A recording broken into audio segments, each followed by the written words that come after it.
Extension में contraction में क्या अंतर होता है? अभी आप मेन मीनिंग तो समझ ही गए, एक्सटेंशन मतलब बढ़ना और कॉन्ट्रैक्शन मतलब घटना। एक्सटेंशन क्वांटिटी डिमांड क्या हुई है? एक्सटेंड हुई है। कॉन्ट्रैक्शन में क्या हुआ है? क्वांटिटी डिमांड क्या हुई है? कॉन्ट्रैक्ट हुई है, यानी कि कम हुई है। ठीक, when the quantity demanded of a commodity increases due to fall in its own price, खुद के प्राइस के कम होने की वजह से डिमांड बढ़ी है, तो क्या है? एक्सटेंशन है। कॉन्ट्रैक्शन में क्या होता है? क्वांटिटी डिमांडेड कम हुई है, लेकिन क्यों हुई है? राइज इन प्राइस, प्राइस के राइज होने की वजह से डिमांड कम हुई है, तो वो क्या हो गया? कॉन्ट्रैक्शन इन डिमांड हो गया।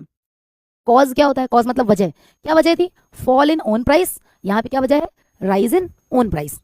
फैक्टर्स, अच्छा डिमांड कर्व पे क्या फर्क पड़ता है? इफेक्ट क्या होता है? तो डिमांड कर्व पे ये फर्क पड़ता है, आप इस कर्व से देख के समझिए कि यहाँ पे क्या हुआ है? डिमांड बढ़ रही है तो प्राइस कम हो रहा होगा, है ना? तो पहले प्राइस क्या था?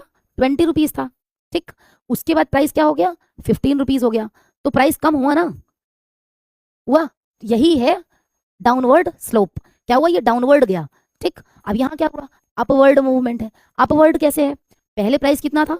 20 था, और बाद में क्या हो गया?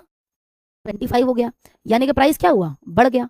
अब क्योंकि प्राइस बढ़ गया तो डिमांड क्या हुई? कम हो गई। प्राइस बढ़ा तो पहले यहाँ था, उसके बाद यहाँ आया, यानी कि ऊपर गया ना। यही क्या है?